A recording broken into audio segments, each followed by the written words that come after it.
Today, we're waiting to see how Bob don't do anything silly.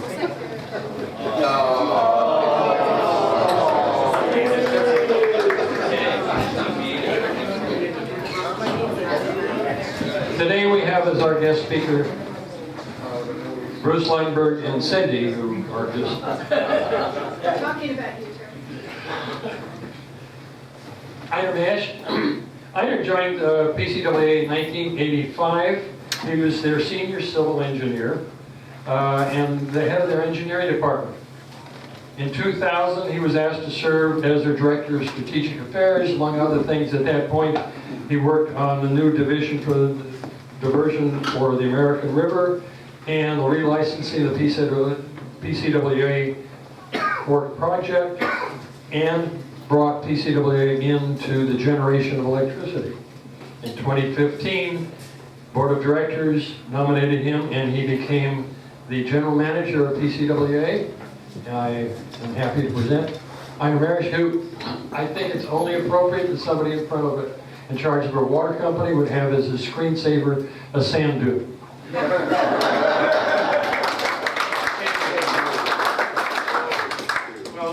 Thank you all. You left out the most important thing, and that is that I'm retiring on February 28th. So this is my last presentation. So I will run as long as you guys let me. So somebody give me a high sign when it's time to quit. I'm going to tell you about the history of water supply in Placer County, a little bit about the history of PCAA, and then a couple of stories about the kinds of regulatory issues that we deal with that make life interesting. So it all started with the gold rush, of course, and the first mining company, canal company, was formed in 1853. It's supposed to go. Was that Birdsall? No, Birdsall was one of the first. He developed a system in Auburn, right? Anyway, by 1854, there were 175 miles of canal in Placer County, and it expanded 394 miles by the time we get to 1860. The industriousness that was spawned by the gold rush was absolutely amazing. And of course,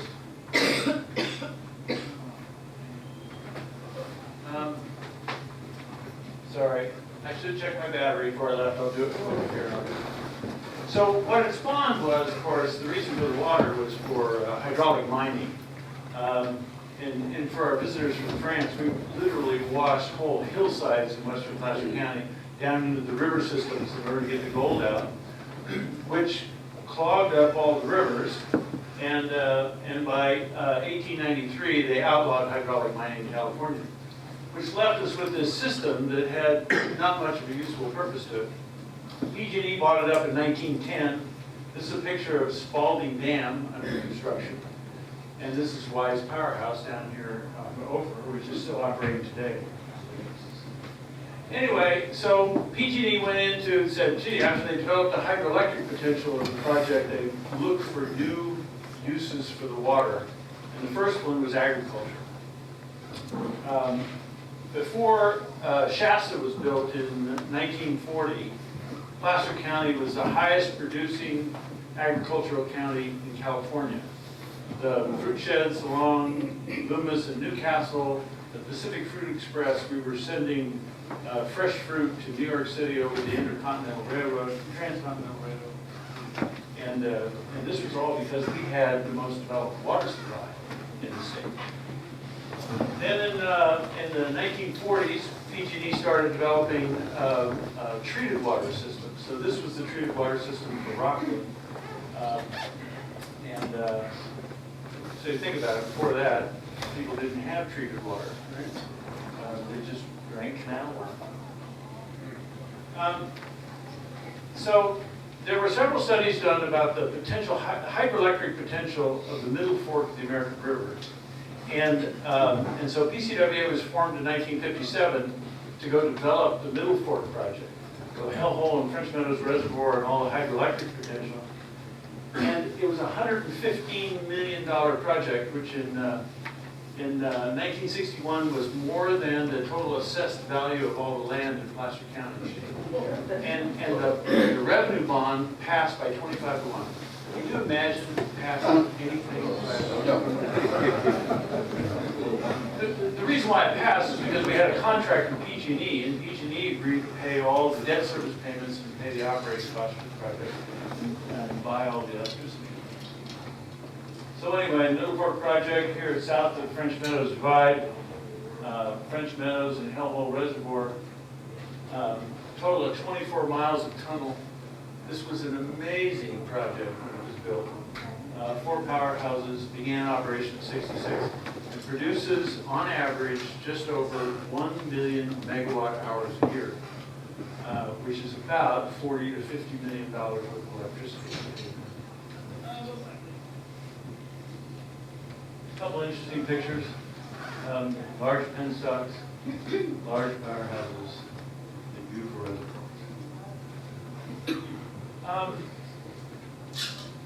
Once the project was done, I think PCWA looked around for what it could do next.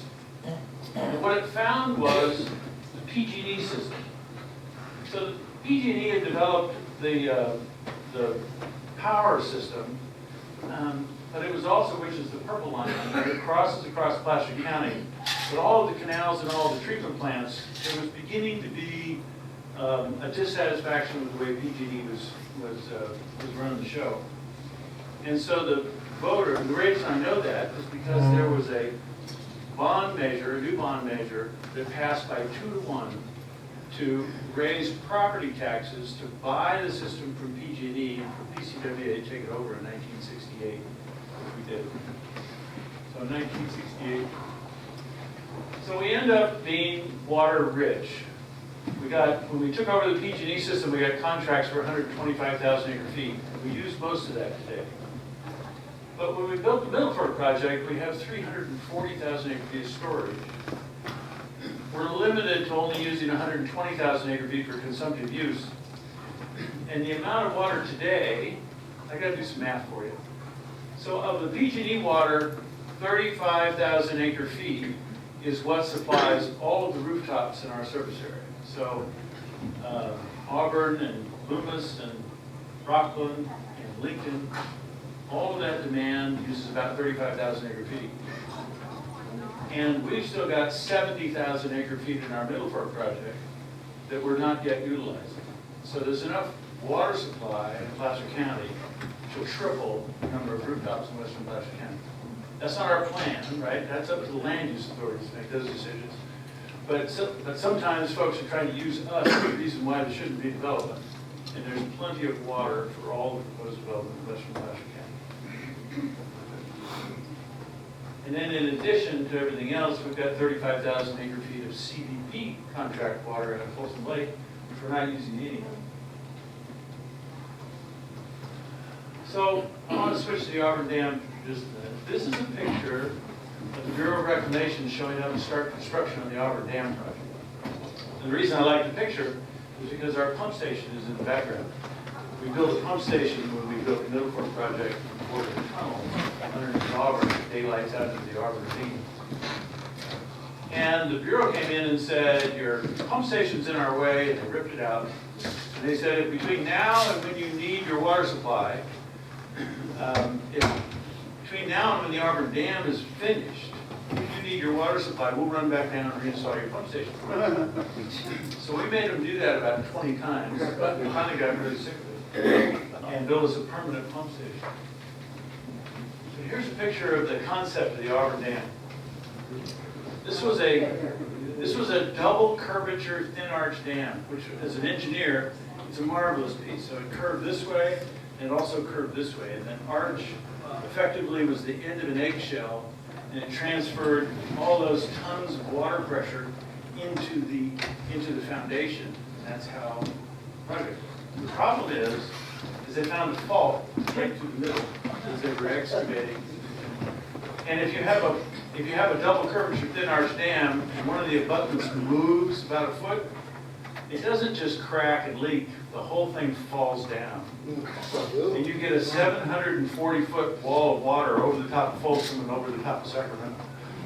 So they went back and they redesigned the dam to be a gravity concrete dam, a little bit downstream. But the increase in the amount of concrete it took to make it jacked the price up. And nobody would come forward and pay the local cost share to get the water supply and the power for the flood control. And so Auburn Dam did not get built because nobody would pay for it. And then that was before they had CEQA and NEPA. So now you've got CEQA and NEPA, and to go through the environmental process, so you've got a dam that nobody would pay for, that nobody could build because you couldn't get through the environmental process. And so I always like to just put a period at the end of the Auburn Dam is dead. If you don't believe it, come talk to me. So this is the pump station that we replaced that original pump station with. It's a marvelous piece of infrastructure. We rerouted the river back to its original channel out of the diversion tunnel and built a state-of-the-art pump station. Cost $75 million. And so we now have access to all of our American River supplies and the ability to get it into our water system. This is the Foothill Water Treatment Plant, which is a 60 million gallon a day facility in Newcastle. Doesn't serve Auburn, but it serves everything below Auburn. And the cost of water is ½ cent a gallon. I like to put it in those contexts because everybody, nobody understands how much water they use. When they go to the grocery store, they understand how much it costs. This is the best water in the world. You can't get better water supply at ½ cent a gallon. Pressurized and delivered inside your house. So I'm going to switch gears. Our outgoing governor, Brown, had this thing. He wanted to make conservation a way of life. So the story of Southern California is you've got 25 million people who live in a desert on imported water. And 20 years ago, Metropolitan Water District, which is the major water service provider, was using 100% of its available water rights. So where did they get the water for all the development that's happened in the last 20 years? And the answer is they got it by mining it from their own customers. So they've done conservation and they've done recycling for 20 years in order to continuously free up additional water in order to serve new development. And it's become the way of life in Southern California. And there's 25 million people that live in Southern California. And so it's become the dominant theme of California's regulatory community and political community. So Governor Brown proposes this permanent water conservation that we don't need. We've got 70,000 acre feet that we're not using yet. We've got enough for 3 times the number of customers we have in Placer County currently. We ended up in this big fight. What's the difference between water efficiency and water conservation? Water efficiency is, if you want to have a lawn, go ahead and have a lawn, but don't overwater it. Don't have water running off your lawn into the gutter being wasted. That's what being efficient is. You can have whatever you want, but be wise about it. Water conservation says you're only allowed so much, and if within that so much you can't have a lawn, then you can't have a lawn because you don't get enough water to have a lawn. This is what they do in Southern California, and we're arguing that this is what the appropriate approach is in Northern California, where we are. So what they're going to do, the legislation's already passed, the Department of Water Resources have already made the aerial flights. They've flown the entire state of California at a resolution where they can go through and determine how many square feet of irrigable land there is on every single parcel in California. And they're going to come up with a water budget and give that water budget to the water agencies and tell us that we have to live within that water budget. My number one rule as general manager was don't make enemies of your customers. Those of you in private business probably understand it. And this is the state of California trying to make the water agency be the enforcer of regulations that make no sense for us locally, and put me in the awkward position of being potentially telling my customers to do stuff that makes no sense to do. And I don't want to do it. So we have been fighting this, and we continue to fight this. They're developing the regulations, and we've got staff that are in the meetings, and we're doing everything we can to say, this doesn't apply to us, we can't be held to this standard.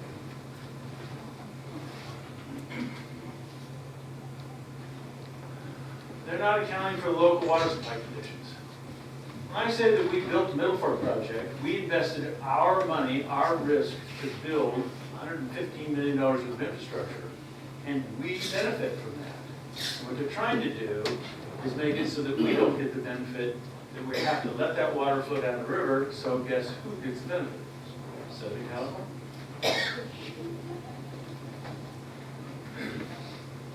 This is if you have a drought in California, it's because you have a drought in Northern California. Southern California doesn't get a whole lot of rainfall. So this is what's called the 8-station index. And this blue line is the average of the last 100 years for water supply.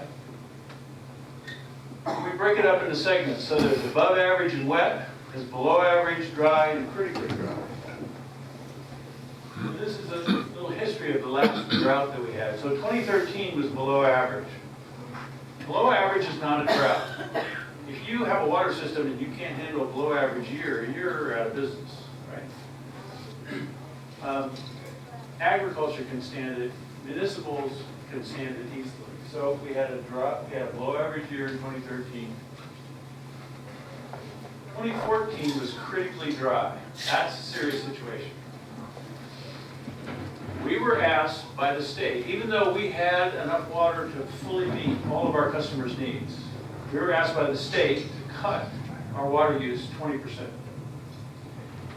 And the people of this region knew it was a dry year. There was no snow in the mountains. Folsom Lake was extremely low.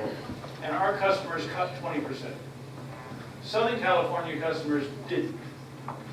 And the reason they didn't isn't that they're bad people, it's they're so disconnected from their water supply, they didn't realize it was a drought. We knew it was a drought, they did not.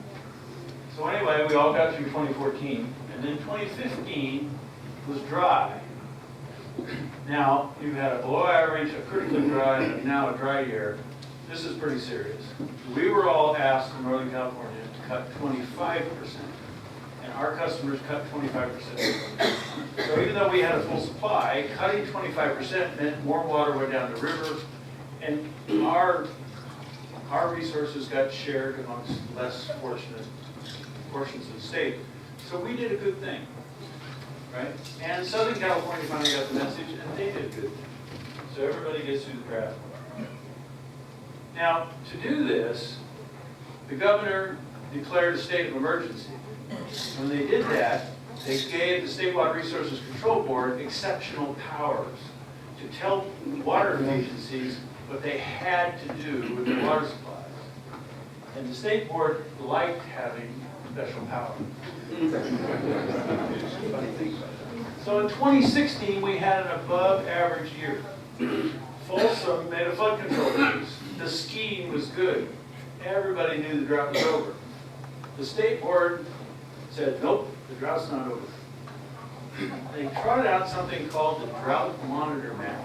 And given that it's going to be another dry year, we don't know how dry, unless we get a really good wet spring.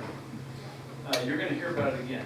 So the Drought Monitor Map is produced by the University of Nebraska. And it is a map that shows soil moisture, right?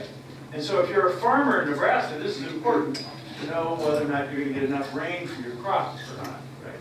But in California, we have a drought every single year. It's called summer, right? The ground gets dry, right? So they tried out this map and they said, look, California's dry. You can see this drought monitor map shows that the soil is dry. We said, yeah, but the reservoirs are full. Anyway, they refused to acknowledge the drought was over. 2017 was the wettest year on record for rainfall. And it wasn't until April, when we were that wet, that they finally said, okay, we give up.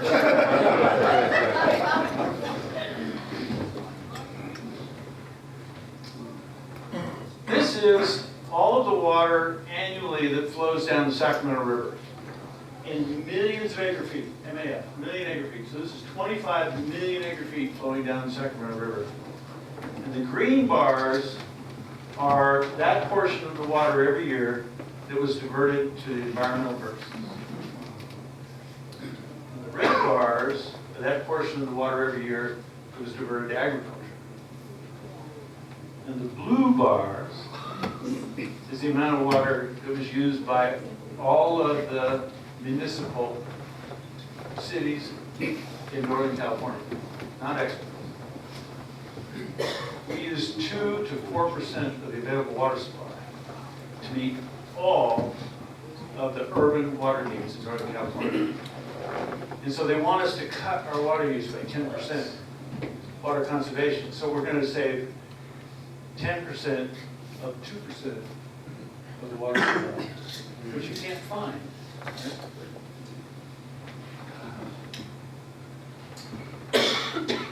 Just a couple more. This is 400,000 years of Earth air temperature data. And they got it by taking ice cores from Antarctica. And it's been warm and cold and warm and cold and warm and cold and warm and cold. 15,000 years ago it was really cold. That was the last ice age. And now it's really warm. So people talk about climate change. Climate's changed in my lifetime. It's getting warmer. I see the difference. It's hard for me to attribute it 100% to people, since it's done this over and over again. But that's a political conversation. 15,000 years ago, sea level was 400 feet lower than it is today. It rose 2.5 inches in the 19th century, 7.5 inches in the 20th century. They're predicting 3 to 6 feet. Those of you who can imagine a graph, it goes 2.5, 7.5, and then 6 feet. It fits their political agenda to say sea level is going to rise 6 feet. It's rising faster, but I don't think it's going to rise 6 feet. And if all of the ice on the surface of the Earth melted, sea level would rise 260 feet. The ecosystem is there. So at the end of the last ice age, the Farallon Islands were on dry land. People lived on the continental shelf. You can see where the water eroded off the edge of the continental shelf as it flowed down into the ocean. So they've got pumps at Tracy. They take Northern California water that has to flow out into San Pablo Bay and then back to the pumps at Tracy in order to go south. And what they want to do is they want to move those intakes for those pumps up to Sacramento, the Sacramento River. And the reason is because sea level's rising. And as sea level rises, right now the mixing zone is in the Carquinez Straits. And if sea level continues to rise, the mixing zone is going to move east. And San Pablo Bay is going to get salty, and you're not going to be able to get Sacramento River water to the pumps without it getting salty.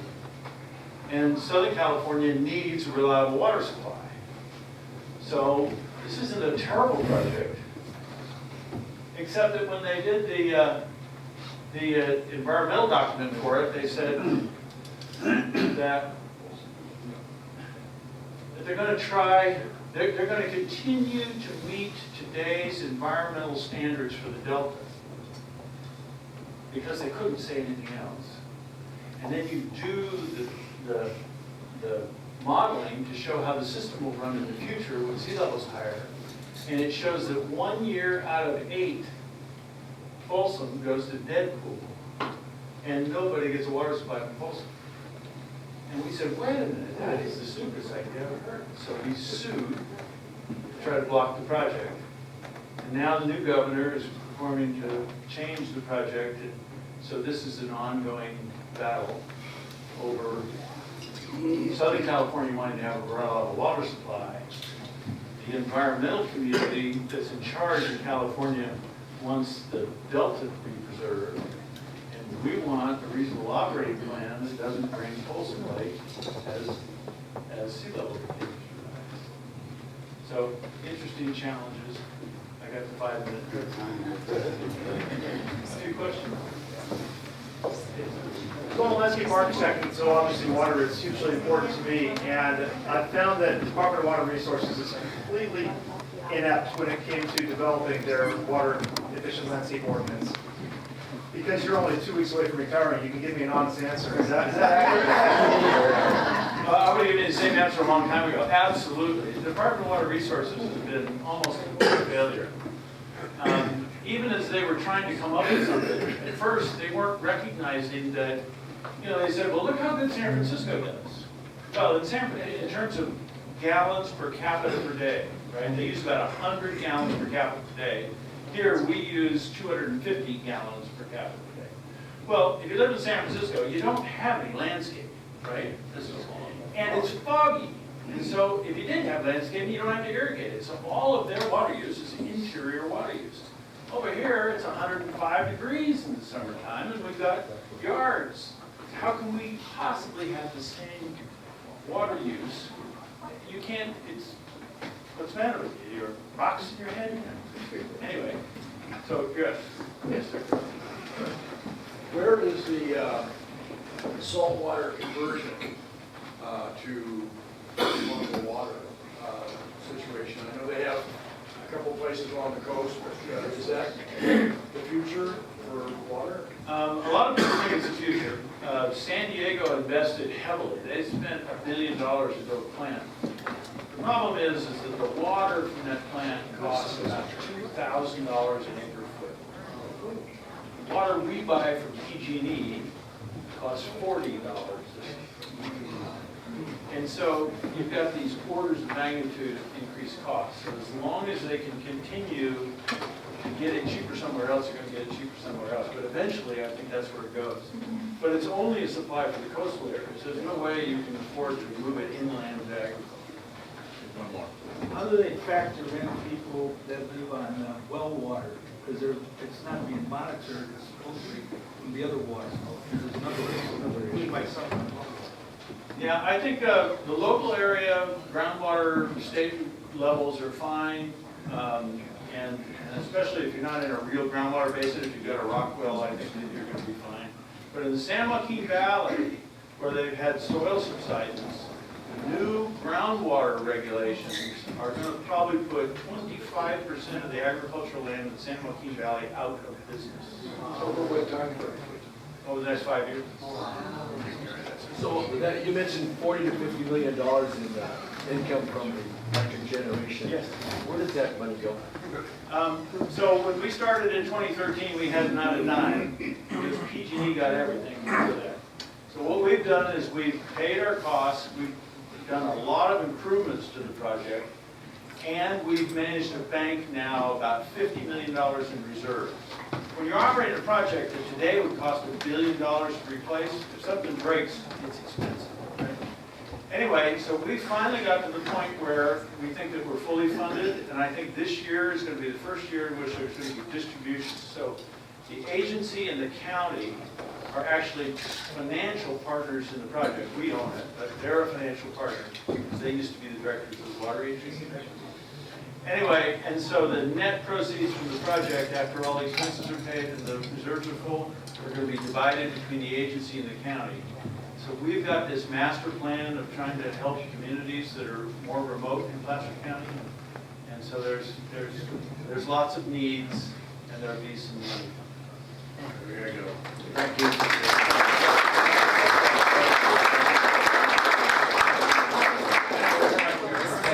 Okay,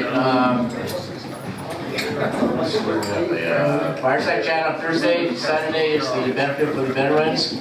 See you next week.